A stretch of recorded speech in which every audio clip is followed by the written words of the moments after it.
2 weeks. This man stopped divorce and won his wife back in a record-breaking 2 weeks. And like you said, this program, you could have your wife back in less than a month, and I had my wife back in less than 2 weeks. It just progressively got better. She said to me, she looked me in the eye and she's like, this program's been great for you because it's like we're back at the beginning of our marriage, but better. Or beginning of our relationship, sorry, but better. In this video, I will show you 3 principles that made this happen for Robert. And I want to mention that the third one is a shortcut that will transform communication with your wife from cold and distant to soft and loving, opening her up to start to trust you again. Now I say shortcut because it comes down to one simple shift that makes you unfazed by her emotions, criticisms, and tests. Imagine responding in the best way possible, no matter what she says to you every single time. That's what that shift is about. It's communication mastery made simple. It makes it easy if you do. For me, it makes it easy that way. Now, before Robert was back on cloud 9 with his wife, he was trying to weather the storm of his marriage. My wife wasn't happy. We were fighting a lot. And the reality of it is I felt like we were going to get divorced. And Robert was wrecked on the inside. Divorce was not an option for him. That's where he was headed. So he acted immediately and took his search online. I was in a bad space. I listened to a couple of your YouTube. It was on my Facebook wall. I listened to it. It said, and I thought I was getting divorced. And the reality of it says, it could save my marriage. And some of your YouTube stuff made sense to me. I watched like probably maybe 5 to 10 videos. Used a couple, had a little bit of success. So I signed up. I'm glad Robert took that step. He made use of the full scope of resources and support that we offer because the first principle he learned in this process. It is something that a lot of men don't even realize. Even when Robert shares it now with you, it'll likely take some time to like really sink in, but I really hope it does because it is one of the best unspoken gifts you can bestow upon her. Something that immediately shifts her mood. And it's like a gift to your wife, which in turn is a gift to you because she subconsciously starts to thank you for it and have more gratitude towards you, right? With openness and being more affectionate and appreciation in ways that will just renew the relationship for you. Let's have Robert share it. And then you give space. And if you do that, space is your friend. And I didn't ever think space would be my friend. And I don't think a lot of people realize that. Robert is talking about spatial adherence. Look, 95% of men are too needy when their wife pulled away. So they begin to shower her with love to show her, hey, I love you this much, please stay. But most women are in their fearful avoidant mode. So that means when she wants out, the best thing you can do for her is to give her that space, right now. It's the most important thing you can do because anything you do, no matter what place it's coming from, she sees it as needy. And then the more space you give her, that opens up the door to then have those positive behaviors have more effect when you come back toward her again. Otherwise, everything you do is seen as manipulative. And as Robert says, space is your friend in these moments, as hard as it is. Now, Robert and I elaborate on this newfound friendship with a great example. Just check it out. Yeah, speak to that a little bit more. Like, for some guys, when you say that, like, that I know they're going to get in their head thinking, how much space, when, what does space mean, right? So can you speak more to that? And I remember there was a day, can't remember what she got mad at, validated it, went to get some body work done, came back, I could see she was a little bit calmer, went to give her a hug and say, hey, you want to take a walk? She was like, no, she was a little distant, give me that like, that sort of whatever look. And I'm like, all right, cool. I'm going to go for a walk. I left for a walk. The thing I realized at that time, if this was before this program, I would have been stressed out trying to figure out how do I make her happy again. I didn't give a shit. I went there and I had my walk and I enjoyed my walk. I liked looking at the water, didn't even think about it. I get halfway through the walk because it's like a loop. It's called Brickell Key. And I'm halfway through the loop and she's like, where are you at? And I'm like, I'm walking to Brickell Key. She's like, well, I'm coming. Mimi, which way are you going? You going north or south? I'm going north. Okay, I know exactly. I'll meet you halfway. Now, before I get to the second part of this 3-part shortcut, I want to elaborate further on this topic of spatial adherence. Most men make one mistake when their wives deny connecting with them. Listen to our conversation so you can avoid making the same damaging mistake.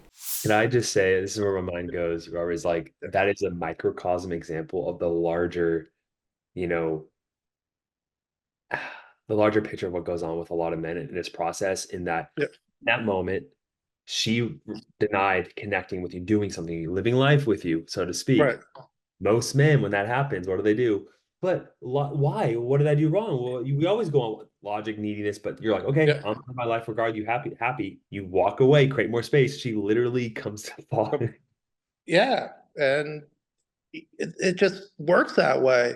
It's people, the guys just got to realize if you didn't do anything wrong, why are you acting like you, because when we chase them, we look guilty and we become needy and controlling, and no one wants to be controlled. And there was, I can't remember who said it, but let people make their decision. It makes them feel good. Telling someone that they can't make a decision, like it was about the divorce. I don't know if it was Linda or it was you, but they're like, support it, validate it. I love Robert's comment. When we chase them, we look guilty and we become needy and controlling. How true is that? If you've ever gotten a speeding ticket, you know the gut-wrenching feeling when your cop catches you with the radar. What's your instinctive reaction when you come over that hill and see the parked cruiser staring right at you?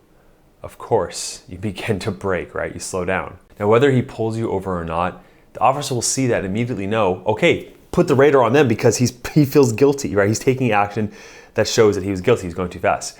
You're practically admitting to breaking the law right there. It's the same thing with your wife when you react in panic, trying to figure out why she's upset. It just doubles down on the idea that you are guilty, that you are doing something wrong. You see what I mean? So always be cool with giving her space. Let it ride out. And letting go is the most powerful tool in getting her back. I've done videos on this channel that you can just type in and check yourself. It's extremely powerful. But this next principle expands on that. Grasping this next one, by the way, will just take a huge weight off your shoulders that's been dragging you down and free you up to take more positive action. Your inner peace will skyrocket as well. So let's check it out. It also led to Robert's biggest win through the whole entire program, by the way. Listen to him describe it. But that's all it is. It's you worry about you and what you can control, and only thing you can control is you. The rest of it's a byproduct in a way, Mm-hmm. right? If you stay to your values, my wife got with me because she liked the person I was. Mm-hmm. I lost control. I became someone I wasn't. And that caused, because I was trying to find a solution to make her happy. I realized that's not the point of this. The point is, if I'm happy, I could spread joy. But I was broken. And if you're broken, it's like trying to drive a car without an axle. It's just not going to happen. And so I need to fix me, and I fixed me. And, I'm not saying everything is perfect, nor would I want it to be. But we have a great relationship and it's deep. This principle that the Robert's talking about is what I call internal governance. I'm coming out with a video next week, so make sure you're subscribed if you're not. But with internal governance, it takes the same goals that you have and says, how can I shift the language and my perspective of the situation and put it in my control? Because when you set things outside of your control, you're up to chance with like if you're getting success or not.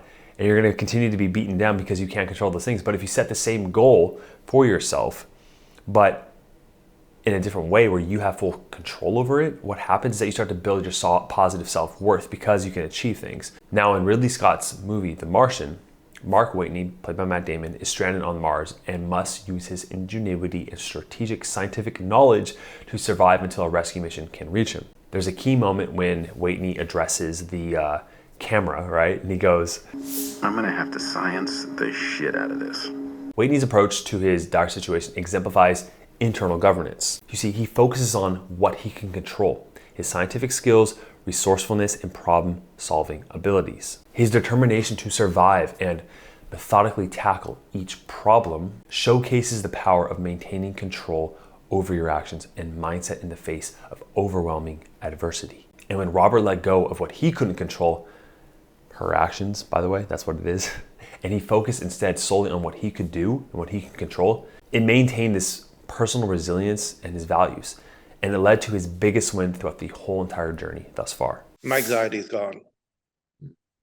It's absolutely gone. Now, I'm not saying I don't have stress, but like my anxiety, I don't worry, because if you live to your values, the anxiety doesn't come. And that's, anxiety is a form of you can't control the stress or you can't handle the stress because you're too busy running from it. Now, not saying I don't get triggered, because I get triggered, but I learned how to manage a situation. And so that doesn't turn into anxiety. Now, this final principle ties directly into internal governance, as it's something that you have full control over. And mastering this is what unlocks a deeper connection with your wife, opening the door to intimacy again. I started learning to validate better. And I took ownership for my part on everything. And when you start taking ownership and you can validate, and I think also a lot of guys don't understand validation doesn't mean agree. Validation understands her feeling. And I think that's another big mess up. I'm always agreeing. That means you're not validating properly. Right? You got to set boundaries too. You got to live to your values. Robert's talking about cognitive harmony, okay? You're not reacting to your wife and falling into her frame of reality, okay? You're not letting her dictate and use her words to push you over the edge, to dictate how you feel. But instead, you're listening and validating her worldview, her emotions, saying this is how you should feel, that's fine. Now, this is a game changer for communication, and Robert shares a very helpful tip for achieving this. Before I share that though, I want to clarify that validating her does not mean you are agreeing with her reality. You're just saying essentially, I see the way that you see things, okay? You are simply showing that you understand her perspective, not agreeing with it, okay? You're meeting her emotions. Now here's a metaphor that helps clarify this. Yeah, it's like the metaphor I always use is like, maybe it's not a really good analogy, but it's like, imagine if you're like, there's these stairs, right? And then like, she's on the second level, you're on the third, or vice versa, it doesn't matter. One's better.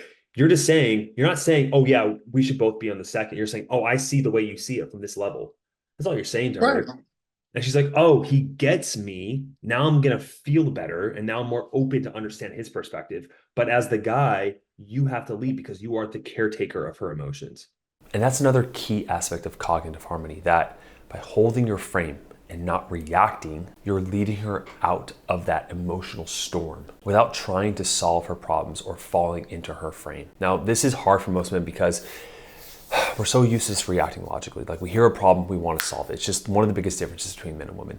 And when it comes to her criticisms and heated words, she knows how to push your buttons, doesn't she? More than anyone. But Robert shares a crucial tactic, a shortcut, so to speak, that makes cognitive harmony so much easier. The beauty of it is that it requires just one straightforward adjustment that makes you impervious to her emotions, criticisms, and even her tests.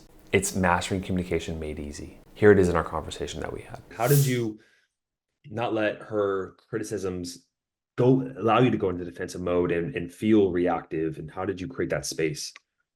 What's worked for me personally is I focus more on the tone of what she's saying than the words.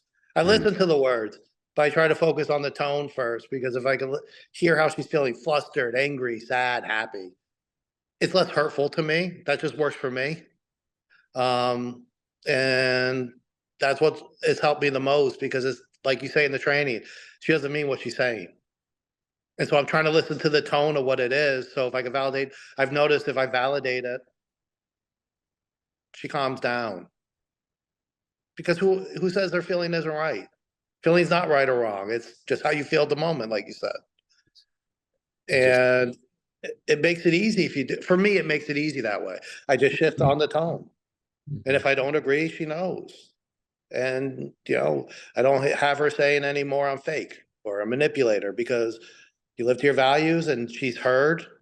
Such a great tip. Listen to her words, but focus more on her tone, her nonverbals, how she's feeling inside. Remember, at the end of the day, they're just words.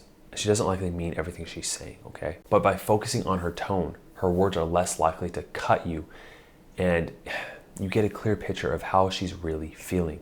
It makes cognitive harmony much more harmonious. And if you'd like one-on-one help in mastering these crucial tactics, full support from me and hundreds of other men going through the same exact scenario as you, with expert coaches as well, to save your marriage and become the best version of yourself, version 2.0, the man that she will never leave. Click below right now to set up a free call with our marriage evaluation team. But please only do so if you're truly committed to making that change, okay? I'll see you in the next one.